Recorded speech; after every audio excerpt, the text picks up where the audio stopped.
इस महीने की शुरुआत में रिलीज होने के बाद से ही नेटफ्लिक्स पर ट्रेंड कर रहा है शो, जो लाहौर तवाइफों के मशहूर मोहल्ले पर आधारित है। एक काल्पनिक कहानी की प्रशंसा और आलोचना बताता है, जिसके बाद शो हीरा मंडी की कहानी काफी हद तक काल्पनिक है। असली हीरा मंडी मौजूद है और इसी तरीके से वेश्याओं की कहानी इसमें दिखाई जा रही है। जब तब ब्रिटिश साम्राज्य था, उसके खिलाफ आवाज उठाने के लिए इनका समर्थन हो रहा है। तवाइफों के प्रदर्शन के बाद स्वतंत्रता संग्राम में जुड़ जाती हैं। भंसाली की हीरा मंडी अदिति राव हैदरी 6 प्रमुख पात्रों के साथ ये चली है, जिसके बाद बिप्पो जान, मलिका जान के कोठे पर तवाइफों का आना जाना और बड़े नवाबों से उनका मेल जोल, जिसके बाद क्रांतिकारियों से उनका गुप्त रूप से जुड़ना काफी बड़ा दिखाया जा रहा है। आप भी नजर डालिए इस पर और बने रहिए हमारे साथ। संजय लीला भंसाली की हीरा मंडी द डायमंड बाजार, इसके कलाकार लगातार सुर्खियां बटोर रहे हैं। एक अन्य साक्षात्कार में शर्मिन सहगल ने बताया है कि भंसाली की भतीजी तो है, लेकिन उनके साथ कोई भी प्रेम से व्यवहार नहीं किया गया। उसके बाद उनकी श्रृंखला ने निर्माण के दौरान विशेष उपचार दिया था। द इंडियन एक्सप्रेस में उन्होंने बात करके बताया है कि कैसे उन सवालों के जवाब दिए गए जो उन्हें पूछे गए थे। भंसाली के संबंध में उन्होंने बताया कि वे बिल्कुल भी अच्छे से बात नहीं करते थे। उनको सेट पर काफी डांट पड़ी और इसके बाद भी प्यार मिला।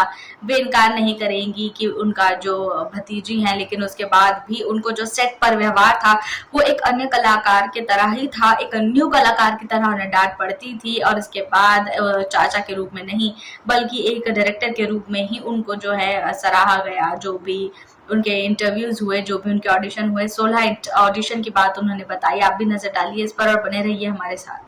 अभिनेत्री अदिति राव हैदरी हीरा मंडी के सह कलाकार शर्मिन सहगल के समर्थन में आई हैं, जिन्हों संजय लीला भंसाली की भतीजी हैं, जिनका ट्रोल किया जा रहा है। 8 एपिसोड की ये मेगा सीरीज जब रिलीज हुई, इसके बाद शर्मिन को निशाना बनाया गया। युवा अभिनेत्री जो भंसाली की भतीजी हैं, उन पर काफी प्रभाव डला, आलोचना हुई, उनको एक्सप्रेशन लेस कहा गया, उनको ये कहा गया कि वे एक्टिंग के लिए नहीं बनी है। जिसके बाद उनके बोटॉक्स और फिलर्स की भी बात की गई, उस पर भी कई टिप्पणियां, घटिया टिप्पणियां शुरू हो गई।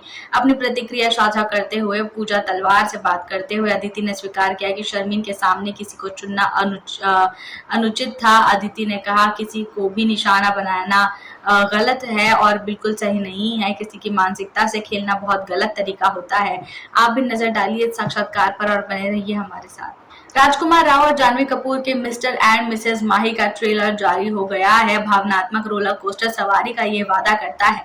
श्रीकांत के रिलीज के 2 दिन बाद निर्माताओं ने sports drama mister and misses Mahi का नाटकीय ट्रेलर जारी किया है। फिल्म 2 विशिष्ट व्यक्तियों, महेंद्र और राव और फिर महिमा कपूर के ऊपर है, जो कि इसके इर्द गिर्द घूमती है।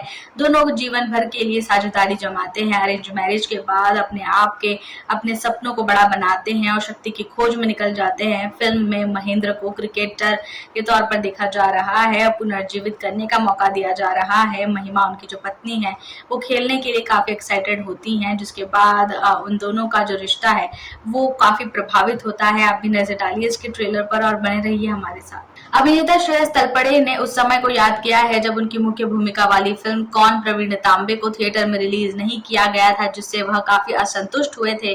क्रिकेटर प्रवीण तांबे की बायोपिक काफी ज्यादा पसंद की जाती है और स्ट्रीमिंग स्टेशन पर भी लोग उसे काफी ज्यादा सकारात्मक रिव्यूज देते हैं।